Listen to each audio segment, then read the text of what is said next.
Hey everybody, welcome to another episode of True Story Sunday. Once upon a time I lived in Winnemucca, remember? And I talked about this in another story. I broke my collarbone and we decided, well, that's about enough of Winnemucca, and we decided to move away. When I moved to Winnemucca, I was by myself. My wife hadn't yet come from Panama. So I took my motorcycle out there and I commuted to work, and I saved up money to buy a car. Well, now we were leaving. My collarbone had healed up enough to be able to load the car and drive it home, because my wife didn't have a driver's license at the time. But I maybe could have survived on the motorcycle, but I was like, I have to drive the car anyways. So I found somebody who let me park it in their barn, and I said, as soon as I'm strong enough, I'll come back and I'll get the motorcycle. So this is the story of what happened while getting that motorcycle. Welcome to True Story Sunday.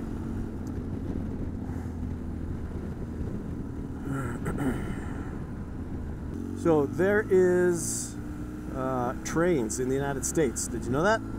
It's true, there are trains. And there's a train station in Provo, an Amtrack train station in Provo. There's also a small one in Winnemucca. So I just thought, I gotta go get the motorcycle, I'll hop on the train, and I'll cruise out there. So that's what I did. And it's a nighttime train. It only runs at night. So I got dropped off about like 9 o'clock, I think, 8 or 9. And then it takes longer on the train to get to Winnemucca than it takes to drive there.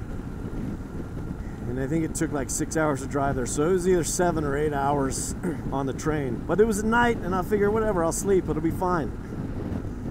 Well, I got on the train, and I could hear the people behind me. I staked out my spot. There's 2 chairs, but I kind of, nobody sat next to me, so I kind of I was in the window and had an empty aisle seat next to me, and wanted to stake out my space, for all this long trip. And I hear the people behind me talking about prison, the different prisons they got into. I got the feeling that they had just gotten out of prison and they were on the train going somewhere. They were talking about which prison has more comfortable beds and all this junk. So it kind of made me stay alert and made me not want to fall asleep.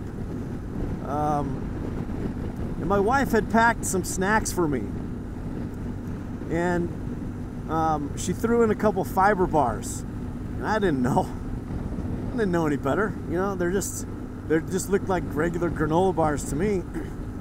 But fiber bars, if you're not aware, they give you some pretty gnarly gas. That's what they do to me anyways. I'm assuming they do that to everybody else. So I ate 2 of them at the beginning of the trip, so I could sleep and I wouldn't wake up hungry. But then I was freaked out because these inmates were behind me, and I had the worst gas I've ever had in my life. Like I just could not stop farting, and they were all silent, and the train's kind of noisy, so I figured, whatever. And then sometime around 2 in the morning, I'm just ripping them and ripping them and ripping them. And finally one of the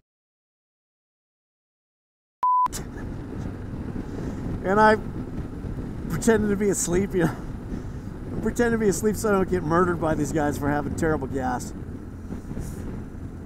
But I survived that trip. When I got there, it was super early in the morning, 5 in the morning maybe, and I didn't want to call these people because what if they were still asleep, like to come pick me up. Where the people who were storing my motorcycle, I didn't want to wake them up, so I walked from the train station to their house. It was like 3 miles, so I'm on like little to no sleep. I walked 3 miles. Pretty chilly. I can't remember what time. I think it was early in the year, March or April when I went to get it. And so it's cold, but I walk there. I talk to them, I thank them, I take the motorcycle, and the plan was just to pick it up, drive straight home. And so that's what I started to do. driving straight home, and I think it's been the only time in my life when I've fallen asleep on a motorcycle. Like, have you ever fallen asleep with your eyes open almost? Like, this happened to me sometimes in basic training. I would just be so tired that my eyes would be like wide open because I don't want the drill sergeant to get me in trouble, but I would drift off. My head would start bobbing even though my eyes were just peeled wide open. Brave little girls out here on the... Whoa.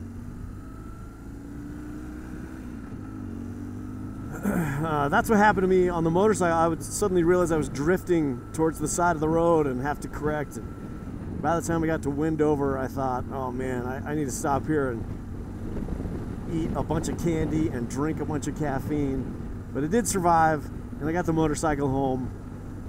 And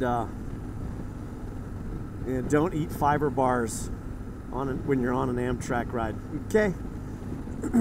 That's the moral of this story. And knowing's half the battle. This has been True Story Sunday.